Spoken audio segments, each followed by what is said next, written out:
ठीक है, 50 किलो आटा, 70 किलो चीनी, 25 चाय के पैकेट, 50 किलो चावल। ठीक है ठीक है, हाँ मैं जा रहा हूँ। तो क्या हो गया भाई, तुम्हारे घर पे कोई बड़ी दावत है क्या? दावत? अबे भाई तुम्हें नहीं पता क्या, मुल्क डिफॉल्ट होने वाला है। तो डिफॉल्ट होगा तो तुम ऐसे जंगी हालत में क्यों भाग रहे हो? भाई जब मुल्क डिफॉल्ट होता है ना, तो ना कुछ खाने को होता है, ना कुछ पीने को होता है, ना तेल होता है, ना गाड़ियां चलती हैं, ना दफ्तर खुलते हैं और ना ही स्कूल खुलते हैं। वैसे क्या मतलब होता है डिफॉल्ट होने का तुम्हारी नज़र में? मुल्क बिल्कुल खत्म हो जाता है। क्या आपको भी यही लगता है कि मुल्क डिफॉल्ट होने का मतलब मुल्क खत्म हो जाना होता है? जिस सूरत हाल से पाकिस्तान अभी गुजर रहा है और जिस तरह की खबरें चल रही हैं, हर शहरी के जहन में कुछ सवालात हैं कि ये डिफॉल्ट क्या होता है, डिफॉल्ट के बाद क्या होता है और डिफॉल्ट से बचा कैसे जा सकता है। और एक और बात, क्या पाकिस्तान सच में डिफॉल्ट होने वाला है?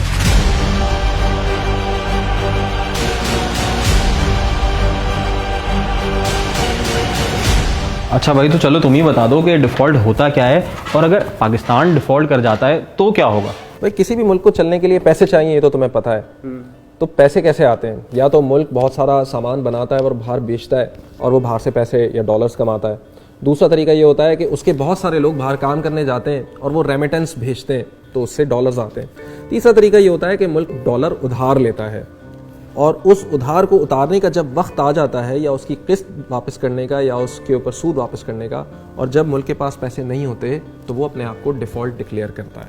ये होता है डिफ़ॉल्ट। दूसरा सवाल तुम्हारा है कि अब डिफ़ॉल्ट कर गए तो क्या होगा?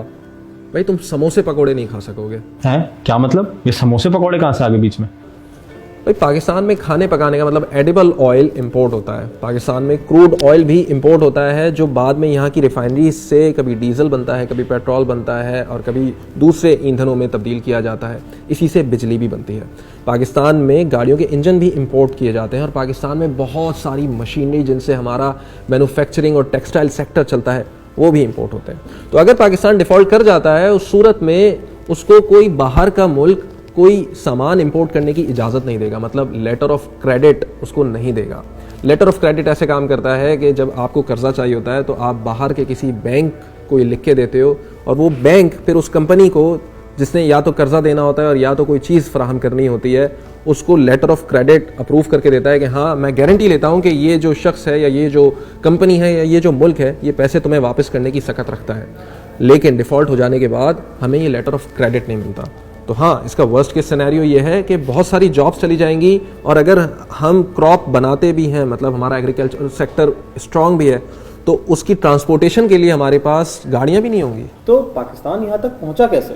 भाई अपनी आज़ादी से लेकर आज तक पाकिस्तान की माशी सूरत हाल कभी भी मुस्तहकम नहीं रही। इसकी कुछ वजूहात तो बाहर की मतलब एक्सटर्नल हैं, लेकिन इंटरनल भी बहुत सारी वजूहात हैं। मिसाल के तौर पर पाकिस्तान की जितनी आमदन है, मतलब अगर $100 आमदन है तो पाकिस्तान का ख़र्चा $220 है। तो हर साल अगर पाकिस्तान $100 कमाता है तो $220 खर्च करता है, मतलब वो $120 के खसारे में है।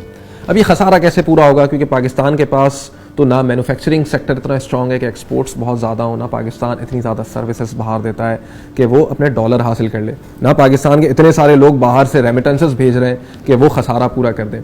तो ये जो $120 का खसारा पूरा करना होता है पाकिस्तान को, उसके लिए उसको चाहिए होते हैं लोन्स।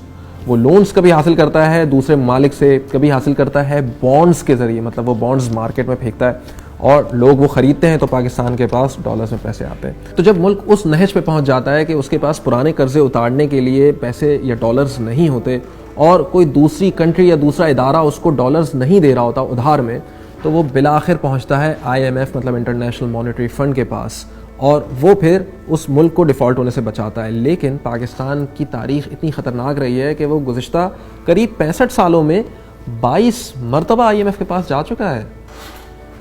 तो भाई हम एक काम करते हैं, हम नोट छापते हैं और इतने नोट छापते हैं कि IMF का लोन चुका देते हैं। जिम्बाब्वे ने भी यही गलती की थी, फिर पता है उनका अंजाम क्या हुआ? क्या?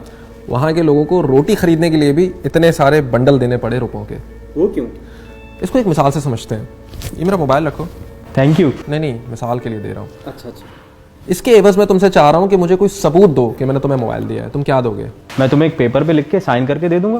गुड। लेकिन अगर तुम वो एक की बजाय 5 पेपर पे लिख के दे दो, तो क्या इसका मतलब तुम्हारे पास 5 मोबाइल फ़ोन आ जाएंगे? नहीं, मोबाइल फ़ोन तो एक ही रहेगा मेरे पास। तो इसका मतलब चाहे तुम 1 पर्ची दो, 10 पर्ची दो या 100 पर्ची दो, उसके पीछे वैल्यू तो एक मोबाइल की है ना। अच्छा, तो हम अपने रुपए तो छाप सकते हैं, डॉलर नहीं छाप सकते। तो हम जितने ज़्यादा रुपए छापेंगे डॉलर की कदर उतनी ज़्यादा बढ़ती चली जाएगी। तो अगर आज $1 के मुकाबले हमारा पैसा 220 रुपये है, ज़्यादा पैसे छापने से हो सकता है वो 300, 400, 500 रुपये हो जाए, क्योंकि हमारे पास उसके पीछे बैकअप करने के लिए कोई वैल्यू नहीं है।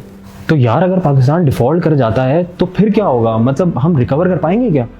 पाकिस्तान कोई पहली कंट्री नहीं होगी जो हाकिम बदहन डिफ़ॉल्ट कर जाएगी। आज से पहले करीब 100 से ज़ायद कंट्रीज़ डिफ़ॉल्ट कर चुकी हैं।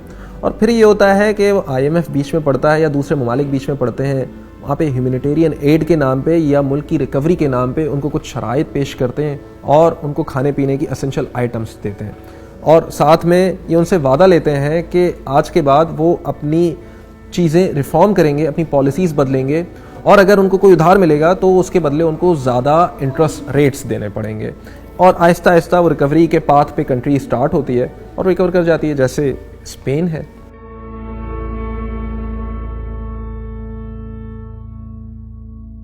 जी दी, अरे थैंक यू सो मच, अरे बहुत शुक्रिया आपका। जी दी, ओके, अल्लाह हाफिज़। क्या हुआ भाई, अब तुम राशन लेने तो नहीं जा रहे ना? नहीं नहीं, मेरा वीज़ा लग गया, मैं तो चला। लेकिन तू समझाता बड़ा अच्छा है यार, प्रोफेसर बन जा।